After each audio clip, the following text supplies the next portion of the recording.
اعوذ باللہ من الشیطان الرجیم بسم اللہ الرحمن الرحیم المال والبنون زینۃ الحیات الدنیا والباقیات الصالحات خیر عند ربک ثوابا وخیر عملا۔ مال اور اولاد تو دنیا ہی کی زینت ہے، اور ہاں البتہ باقی رہنے والی نیکیاں تیرے رب کے نزدیک از روئے ثواب اور آئندہ اچھی توقع کا بہت بہتر ہے۔ یہ سورہ الکہف کی آیت نمبر 46 ہے۔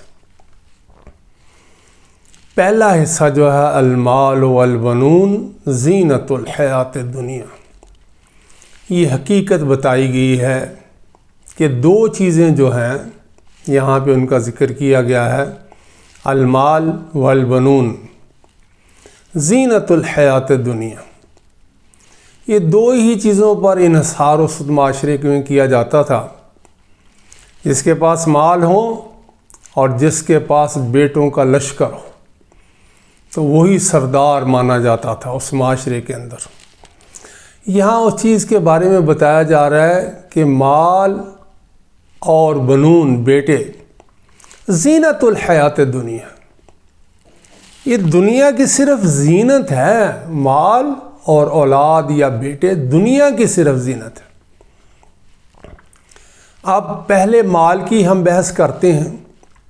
المال وَتُحِبُّونَ الْمَالَ حُبًّا جَمًّا، اور مال کو جی بھر کے عزیز رکھتے، یعنی تم اس کی محبت میں حبًا جمع، بہت ہی تم پر چھا چکی ہے اس کی محبت۔ یہ سورہ الفجر کی آیت نمبر 20 ہے، اور اس کے بارے میں حدیث ایک سماعت فرما لیں۔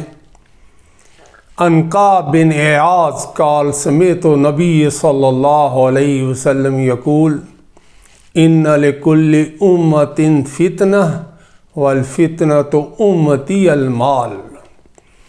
کعب بن عیاض رضی اللہ تعالیٰ کہتے کہ میں نے رسول اللہ صلی اللہ علیہ وسلم کو یہ فرماتے ہوئے سنا، ہر امت کی آزمائش کسی نہ کسی چیز میں ہوئی، اور میری امت کی آزمائش مال میں ہے۔ اسنادہ صحیح، ترمذی حدیث 2336۔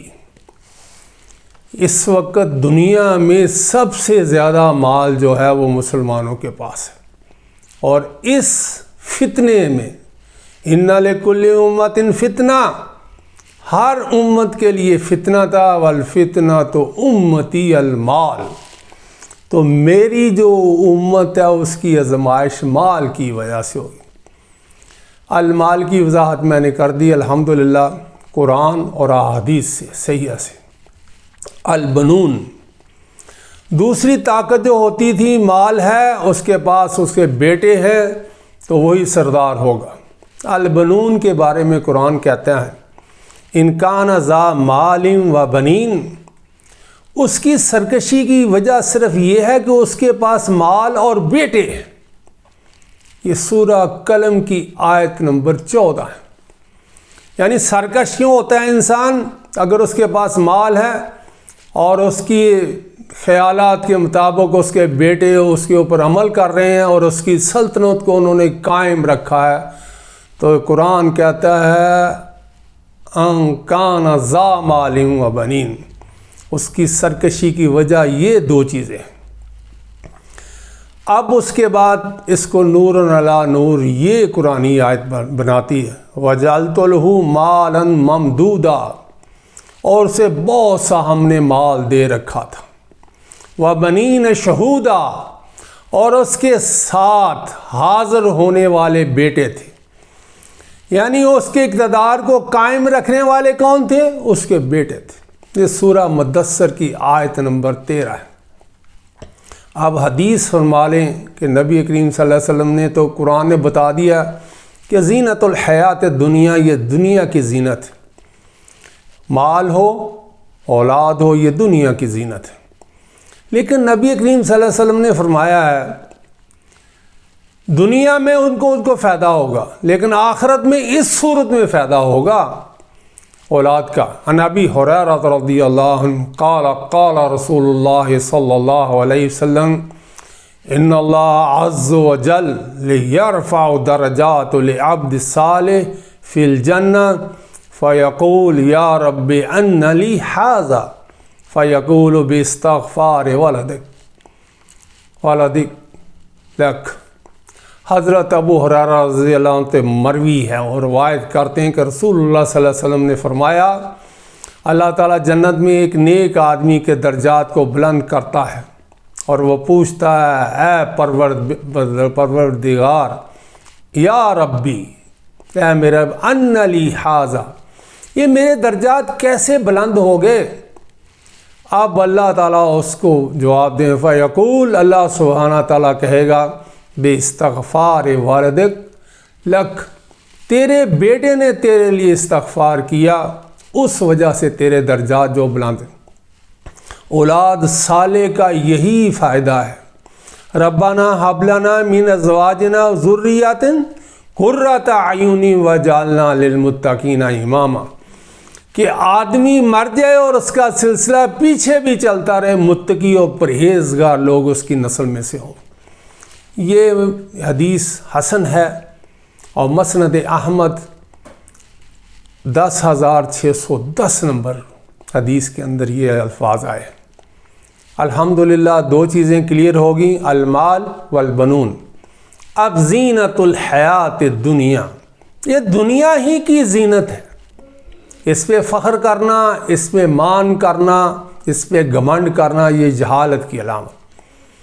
اگر اللہ نے دیے ہیں تو ان کو پھر تم کیا کرو؟ قرآن کیا کہتا ہے زینت الحیات دنیا کے بارے میں؟ کیا قرآن حکیم کہتا ہے وَمَا أُوتِيتُم مِّن شَيْءٍ فَمَتَاعُ الْحَيَاةِ الدُّنْيَا وَزِينَتُهَا وَمَا عِندَ اللَّهِ خَيْرٌ وَأَبْقَىٰ أَفَلَا تَعْقِلُونَ۔ یہ اعجاز ہے قرآن کا۔ وَمَا أُوتِيتُم مِّن شَيْءٍ، اور جو کچھ تمہیں دیا گیا وہ صرف کیا ہے؟ فَمَتَاعُ الْحَيَاةِ الدُّنْيَا وَزِينَتُهَا، وہ صرف دنیا کا سامان ہے اور رونق ہے، اس کی زینت ہے۔ وَمَا عِندَ اللَّهِ خَيْرٌ وَأَبْقَىٰ، اور ہاں جو اللہ کے پاس ہے وہ بہت بہتر ہے، دیر پا ہے۔ افلا تعقلون، تو تم سمجھتے نہیں، تم عقل نہیں رکھتے۔ ہم کس پہ ہمارا سارے کا سارا دار و مدار ہے؟ مال کے اوپر اور اولاد کے اوپر۔ یہ سورہ قصص کی آیت نمبر 60۔ اب اس کے بارے میں ایک بہت ہی پیاری حدیث ہے، وہ سن لیں۔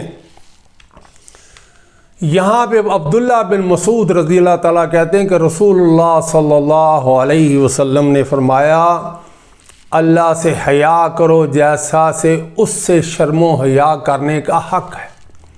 یہاں پہ الفاظ جو ہیں وہ سن لیں۔ نبی کریم صلی اللہ علیہ وسلم نے کہا استحیوا من اللہ حق الحیا، یعنی اللہ کے رسول صلی اللہ علیہ وسلم نے کہا کہ اس طرح حیا کرو جیسے کہ حیا کا حق ہے۔ قال قلنا یا رسول اللہ، تو صحابہ نے کہا ہاں اللہ کے رسول، انا لنستحی والحمد للہ، کہ ہم واقعی اللہ کی حیا کرتے ہیں اور ہم واقعی اس کے اوپر اللہ کا شکر ادا کرتے ہیں۔ آپ نے فرمایا حیا کا یہ حق نہیں ہے، یعنی تم جو سمجھتے ہو وہ حیا کا حق نہیں ہے۔ قال لیس ذلک ولکن استحیا من اللہ حق الحیا، اللہ سے حیا کرنا یہ ہے اس طرح۔ کیوں؟ ان تحفظ راس ما وا، تمہارے سر سے لے کر پاؤں تک جو کچھ تمہیں اللہ تعالیٰ نے عطا کیا ہے اسی کے مطابق استعمال کرو، اس میں خیانت نہ کرو۔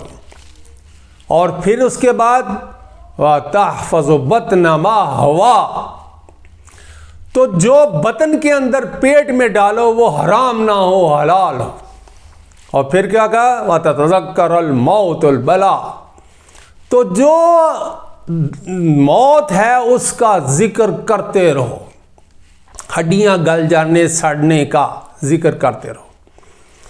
اور اس کے بعد جو الفاظ ہیں من اراد الآخرۃ ترک زینت الدنیا، یہاں پہ زینت الحیات الدنیا، یہاں پہ محمد رسول اللہ صلی اللہ علیہ وسلم من اراد الآخرۃ ترک زینت الدنیا۔ پس جس نے اس حقیقت کو سمجھ لیا ہے تو جسے آخرت کی چاہت اور دنیا کی زینت کو ترک کر دے، یہ جو کام کرے، تارک دنیا نہیں ہے، زینت دنیا، دنیا کی زینت کے پیچھے مت پڑو، جتنی ضرورت ہے اتنی لو۔ فمن فعل ذلک، اور جس نے یہ کام کیا، فقد استحیا من اللہ حق الحیا، تو اس نے واقعی اللہ تعالیٰ سے حق کو، جو اس نے حیا کہا، اس کا حق ادا کیا۔ اسنادہ صحیح، یہ جو حدیث ہے اس کا نمبر ہے 2458۔ اللہ کے بندو، اللہ سے حیا کرو۔ اب پہلا حصہ مکمل ہوا، المال والبنون زینت الحیات الدنیا۔ اب کرنا کیا ہے؟ والباقیات الصالحات خیر عند ربک ثوابا وخیر عملا۔ ہاں البتہ باقی رہنے والی نیکیاں تیرے رب کے نزدیک از روح ثواب، آئندہ اچھی توقع جو ہو اس کا بہتر ہوگا۔ اب یہ حصہ آ گیا اور اس کی تفسیر قرآن خود کرتا ہے اس حصے کی، اور اس کو نور علی نور بناتا ہے۔ وَيَزِيدُ اللَّهُ الَّذِينَ اهْتَدَوْا الْهُدَىٰ وَالْبَاقِيَاتُ الصَّالِحَاتُ خَيْرٌ عِندَ رَبِّكَ ثَوَابًا وَخَيْرٌ مَرَدًّا۔ اور ہدایت یافتہ لوگوں کو اللہ تعالیٰ ہی ہدایت میں بڑھاتا ہے، یعنی جو ہدایت یافتہ ہوتے ہیں ان کی ترقی ہدایت میں ہوتی ہے، وہ زینت الحیات دنیا میں نہیں ہوتی۔ اور والباقیات الصالحات، اور باقی رہنے والی نیکیاں تیرے رب کے نزدیک ثواب کے لحاظ سے اور انجام کے لحاظ سے بہتر ہے۔ وہاں پہ الفاظ آئے تھے والباقیات الصالحات خیر عند ربک ثوابا وخیر عملا۔ یہ امید ہے عمل، مرنے کے بعد انسان کے اندر یہ چیز رہتی ہے کہ عمل اگر ہے، امید ہے، اور اس نے صحیح اپنا نتیجہ اخذ کیا ہے اور اس کے مطابق، تو اس کو ہوتی ہے امید کہ آخرت میں میرے ساتھ جو ہے معاملہ اچھا ہوگا۔ اور یہاں دوسری آیت سورہ مریم کی آیت نمبر 76 کے اندر کہا گیا والباقیات الصالحات خیر عند ربک ثوابا وخیر مردا۔ اور تیرے رب کے نزدیک ثواب کے لحاظ سے اور انجام کے لحاظ سے بہتر چیز کیا ہے؟ باقیات الصالحات۔ اب باقیات الصالحات کی وضاحت خود محمد رسول اللہ صلی اللہ علیہ وسلم کر رہے ہیں۔ یہ حدیث حضرت نعمان رضی اللہ تعالیٰ عنہ سے ہے کہ ایک مرتبہ ہم لوگ نماز عشاء کے بعد مغرب میں تھے، نماز مسجد میں بیٹھے ہوئے تھے کہ نبی کریم صلی اللہ علیہ وسلم تشریف لائے۔ نبی کریم صلی اللہ علیہ وسلم نے آسمان کی طرف نظر اٹھا کے دیکھا، پھر نظریں جما لیں۔ ہم سمجھے کہ شاید آسمان میں کوئی نیا واقعہ رونما ہوا ہے۔ نبی کریم صلی اللہ علیہ وسلم نے فرمایا یاد رکھو یہ بہت اہم حصہ، میرے بعد کچھ جھوٹے اور ظالم حکمران آئیں گے، جو شخص ان کے جھوٹ کو سچ اور ان کے ظلم پر تعاون کرے گا تو اس کا مجھ سے اور میرا اس سے کوئی تعلق نہیں۔ ہم اس دور میں سے گزر رہے ہیں کہ جھوٹے لوگ ہیں اور ان کے ساتھ تعاون کرنے والے بھی جھوٹے ہیں، اور جو جھوٹ اور سچ اور ظلم پر تعاون نہ کرے تو وہ مجھ سے ہے۔ اور اس میں مسلمانوں کا خون کا کفارہ ہوگا۔ اور پھر کہا یاد رکھو باقیات الصالحات کیا ہے؟ سبحان اللہ، الحمدللہ، لا الہ الا اللہ، واللہ اکبر۔ یہ ہے باقیات الصالحات۔ حدیث کے اہم حصے جو ہیں ان میں سن لیں۔ نبی کریم صلی اللہ علیہ وسلم نے فرمایا فقال الا انه سيكون بعد امراء يكذبون ويظلمون، یاد رکھو میرے بعد کچھ ایسے لوگ حکمران آئیں گے جو جھوٹے ہوں گے اور ظالم ہوں گے. وَمَن تَصَدَّقَهُمْ بِالْكَذِبِهِمْ، جو ان کی تصدیق کرے گا ان کے جھوٹ پر اور ان کے ظلم پر، فَلَيْسَ مِنِّي، اس کا میرے ساتھ کوئی تعلق نہیں. تَعَاوَنُوا عَلَى الْبِرِّ وَالتَّقْوَىٰ وَلَا تَعَاوَنُوا عَلَى الْإِثْمِ وَالْعُدْوَانِ، نیکی میں اور برائی میں، نیکی اور بھلائی میں تعاون کرنا ہے اور برائی و گناہ میں تعاون نہیں کرنا. وَمَن لَّمْ يَصَدِّقْ بِالْكَذِبِ، جو ان کی جھوٹ کی تصدیق نہ کرے اور ان کے ظلم کے ساتھ ان کے ساتھ نہ ہو، فَهُوَ مِنِّي، تو مجھ میں سے، وَأَنَا مِنْهُ، میں ان میں اس میں سے ہوں. اب اس کے بعد کہا کہ باقیات الصالحات کی وضاحت خود محمد رسول اللہ صلی اللہ علیہ وسلم کر رہے ہیں کہ باقیات الصالحات کے ہیں. وَأَنَّا سُبْحَانَ اللَّهِ وَالْحَمْدُ لِلَّهِ وَلَا إِلَٰهَ إِلَّا اللَّهُ وَاللَّهُ أَكْبَرُ هُنَّ الْبَاقِيَاتُ الصَّالِحَات، کہ سبحان اللہ، الحمد للہ، اللہ اکبر، لا الہ الا اللہ واللہ اکبر، یہ کیا ہیں؟ یہ باقیات و صالحات ہیں. اسی لیے نماز میں تسبیح فاطمہ رضی اللہ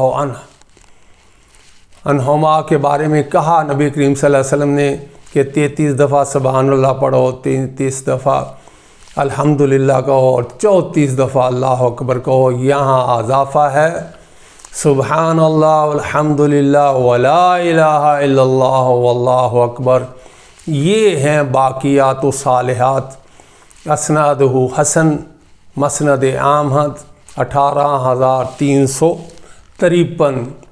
المال والبنون زینۃ الحیات الدنیا والباقیات الصالحات خیرا عند ربک ثوابا وخیر عملا. مال اور اولاد تو صرف دنیا ہی کی زینت ہے، اور ہاں البتہ باقی رہنے والی نیکیاں تیرے رب کے نزدیک کیا ہیں، اور ثواب میں اچھی جس سے توقع کی جائے وہ الصالحات ہے. سبحان اللہ، الحمدللہ، اللہ اکبر، جزاک اللہ خیرہ.